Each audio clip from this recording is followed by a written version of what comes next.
friends, welcome back. Today we are going to discuss PCR in detail. That what is PCR? तो बेटा PCR का मतलब होता है पॉलीमरेज चेन रिएक्शन, ठीक है। अब ये पॉलीमरेज चेन रिएक्शन का जो काम है बेटा, ये आपका होता है जीन एम्प्लीफिकेशन में। कभी आपको डीएनए की बहुत सारी मल्टीपल कॉपीज बनानी हो रिकम्बिनेंट डीएनए टेक्नोलॉजीज के लिए, ठीक है।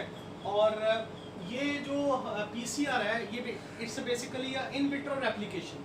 इसको हम इन विट्रो रेप्लिकेशन भी बोलते हैं कि अगर आपको बॉडी सेल्स के बाहर डीएनए की बहुत सारी कॉपीज बनानी है, डीएनए की जब बहुत सारी कॉपीज बनानी है तो हम पीसीआर यूज़ करते हैं। जैसे हमारे बॉडी सेल्स के अंदर डीएनए अपने आप को मल्टीप्लाई करवाता है, डीएनए की बहुत सारी कॉपीज बन जाती हैं with the help of polymerase enzyme, है ना। तो अगर सेम आपको सेल्स के बाहर करना, आर्टिफिशियली करना है, ठीक है। अगर आपको आर्टिफिशियली डीएनए की बहुत सारी कॉपीज बनानी है for the forensic sciences, for the recombinant DNA technology, तो आप ये पीसीआर की टेक्नोलॉजी यूज कर सकते हैं। पीसीआर एक बेसिकली एक मशीन है, इट्स बेसिकली थर्मल साइक्लर होता है पीसीआर, ठीक है। पीसीआर हमारा क्या होता है, ये हमारा थर्मल साइक्लर होता है जिसकी हेल्प से हम बहुत सारी कॉपीज हम साइकिल्स में रन करते हैं और हमारे पास at the end of the PCR हमें बहुत सारी कॉपीज मिल जाती है डीएनए, जो हम फर्दर हम फोरेंसिक साइंसेस में रिकम्बिनेंट डीएनए टेक्नोलॉजीज में डिफरेंट पर्पसेस के लिए यूज करते हैं। तो स्टार्ट करते हैं बेटा PCR. PCR is basically, PCR एक हमारा क्या होता है, टेक्निक है that take specific sequence of DNA और small amount and amplified it to be used for the further testing. तो पीसीआर मैंने जैसे बताया आपको, पीसीआर में हम एक शॉर्ट डीएनए सेगमेंट को हम उसकी फ्रेगमेंट्स की बहुत सारी क्या मल्टीपल कॉपीज बना सकते हैं। तो कहने का मतलब पीसीआर एक टेक्निक है जिसकी हेल्प से आप डीएनए फ्रेगमेंट की बहुत सारी कॉपीज, सिमिलर कॉपीज बना सकते हैं। आप डीएनए को एम्प्लीफाई कर सकते हैं, उसकी कॉपीज बना सकते हैं, उसकी जीन की बहुत सारी कॉपीज बन सकती हैं। तो ये इन विट्रो है। इन विट्रो का मतलब होता है बॉडी सेल्स के बाहर। नेक्स्ट, तो पीसीआर की जो हिस्ट्री है बेटा, इन 1983 doctor carry developed the PCR. 1985 first publication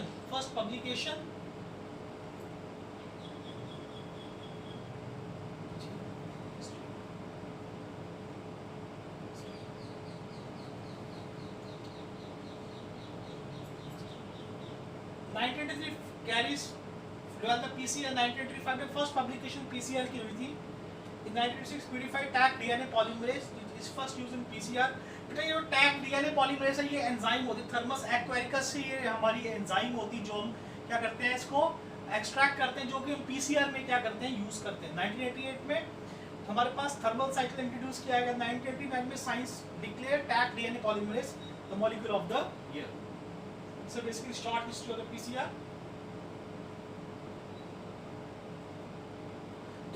तो आपका प्रिंसिपल क्या है, पीसीआर का पर्पस क्या है, कंडीशंस क्या है, कंपोनेंट्स क्या है, ये फर्दर हम आगे डिस्कस कर रहे हैं आगे नेक्स्ट स्लाइड पे। तो पर्पस क्या है हमारा पीसीआर का बेटा, सबसे इंपॉर्टेंट पर्पस अगर आपसे पूछा जाए कि हम पीसीआर क्यों रन करें, आपको थर्मल साइकिल रन क्यों करना है, हमें रन क्यों करना है, कि उसका एक ही आंसर है, जब आपको डीएनए कंपोनेंट की बहुत सारी मल्टीपल कॉपीज चाहिए हमें पीसीआर रन करना पड़ेगा। तो इसका मतलब क्या है, to amplify a lot of double stranded DNA molecule fragment with the same size sequence by enzyme mapping method and cycling condition। इसका मतलब PCR अगर आपसे पूछा जाए कि why we need to run a PCR in the forensic sciences, जब आपके पास DNA sample कम होता है, मान लीजिए फोरेंसिक साइंसेज में आपको टेस्टिंग करनी है, आपको एनालिसिस करनी है, आपके पास डीएनए सैंपल बहुत कम है, जब आपको उससे अलग अलग टेस्ट करने होते हैं डीएनए सैंपल, सबसे पहले आपको डीएनए सैंपल्स की कॉपीज बनानी पड़ती है। कॉपीज में क्या होता है, कुछ टेस्टिंग आप अलग डीएनए पे करेंगे, कुछ और टेस्ट आप उसके बाकी के डीएनए पे करेंगे, तो आप उस एक कॉपी से बहुत सारी डीएनए कॉपीज बनाते हैं, फिर फर्दर उन जिस भी डीएनए कॉपीज से मल्टीपल आपके टेस्ट चलते हैं। तो उन कॉपीज को बनाने के लिए हमें क्या यूज करना पड़ता है, पीसीआर।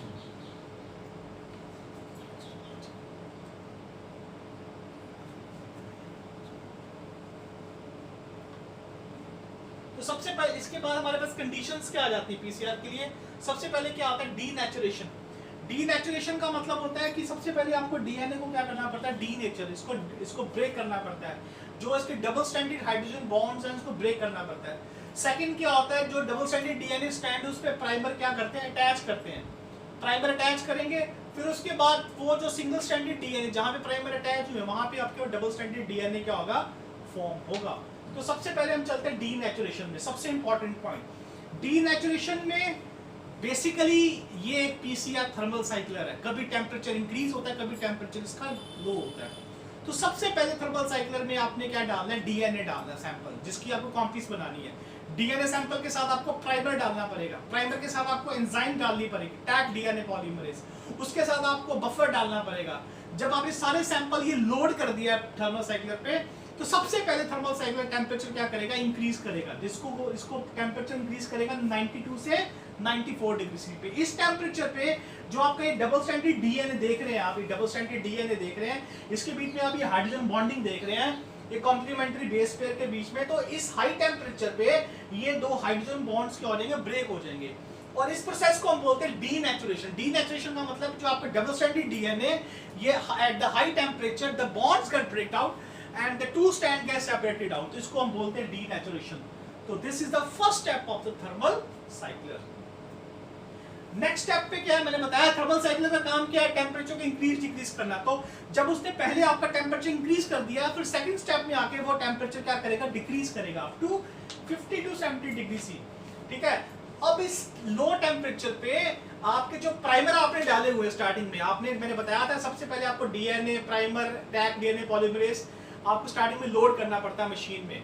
तो जो प्राइमर होते हैं ये आपके थर्ड एंड पे जाके क्या कर जाते हैं, कंबाइन कर जाते हैं। कॉम्प्लीमेंट्री जो थर्ड एंड पे जाके क्या कर देते हैं, बाइंड कर देते हैं। तो प्राइमर ये कॉम्प्लीमेंट्री बेस पे होते हैं। हमें पता होता है कि डीएनए का सीक्वेंस क्या है। प्राइमर पीसीआर आप तभी रन कर सकते हो जब आपको ये पता होगा कि आपके डीएनए का सीक्वेंस क्या है। तो जब आपका डीएनए सीक्वेंस आपको पता होगा तभी आप प्राइमर क्या कर सकते हैं, डिजाइन कर सकते हैं। तो हमें प्राइमर पहले पता है, हमें पता है हमारे डीएनए का सीक्वेंस क्या है, तो उसके कॉम्प्लीमेंट्री हम प्राइमर हम क्या कर रहे हैं, डिजाइन कर रहे हैं, फिर बाद में वो मशीन में डालते हैं तो प्राइमर हमारा जाके बाइंड कर जाता है। इसको बोलते हैं एनीलिंग। नेक्स्ट आता है एक्सटेंशन। एक्सटेंशन हमारा बहुत इंपॉर्टेंट। एक्सटेंशन में हमारे पास जो एंजाइम काम करने वाली है वो है हमारे पास Taq DNA polymerase. Taq DNA polymerase का मतलब है थर्मस एक्वेरिकस। जो ये एंजाइम है थर्मस एक्वेरिकस से हमारी एक्सट्रैक्ट की गई है, जो कि हाई टेम्परेचर पे रहने में आपको basically they can stay at the high temperature stably. तो ये जो एंजाइम है टैग डीएनए पॉलीमरेज से हाई टेम्परेचर पे स्टेबल रहती है। तो इसका काम क्या है, इसका काम ये होता है कि बेसिकली प्राइमर की साइड पे जाके अटैच करती है और यहाँ पे कॉम्प्लीमेंट्री बेस पेयर अटैच करती चली जाती है। देखिए यहाँ पे कॉम्प्लीमेंट्री बेस पेयर अटैच करती चली जाती है। इसको हम बोलते हैं एक्सटेंशन। एक्सटेंशन का टाइम कितना होता है, 0.5 से 3 मिनट सॉरी। तो this is the extension. Extension में आपके पास कॉम्प्लीमेंट्री बेस पेयर बनता है, तो इसका टाइम पीरियड होता है 0.5 से 3 मिनट्स तक। तो this is a cycle for the PCR. सबसे पहले देखिए टेम्परेचर क्या हुआ, 92 डिग्री से रखा गया, जिसको बोलते हैं डीनेचुरेशन। उसके बाद फिर ये टेम्परेचर क्या करेगा, डिक्रीज करेगा। 50 to 60 के बीच में टेम्परेचर आता है, इसको बोलते हैं एनीलिंग। उसके बाद फिर ये टेम्परेचर 72 रखता है, उसको बोलते हैं एक्सटेंशन।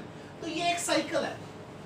फिर फर्दर नेक्स्ट साइकिल, तो एक थर्मल साइकिल में बहुत सारे साइकिल चलते हैं। Eight the end of the cycle you will get a large number of copies of the DNA fragments. तो जैसे देखिए ओवरऑल क्या है, ये देखिए प्रोडक्ट क्या है, देखिए दो आपके पास डीएनए स्ट्रैंड्स क्या हो गए आपके पास बन गए eight the end of the PCR. DNA copies देखो, एक कॉपीज थी तो and of the DNA copies आपके पास कितनी सारी कॉपीज बन गई। तो बेटा इसको हम बोलते हैं पीसीआर। तो पीसीआर को हम बता दें, पीसीआर में आपके पास ओवरऑल 3 स्टेप्स हैं। Number one is the first step is basically denaturation. Second step इसको बोलते हैं बेटा हम annealing, and the third step is the extension. So with this we come to an end of the PCR. If you have any doubts in the PCR you can just comment on my channel. Thanks.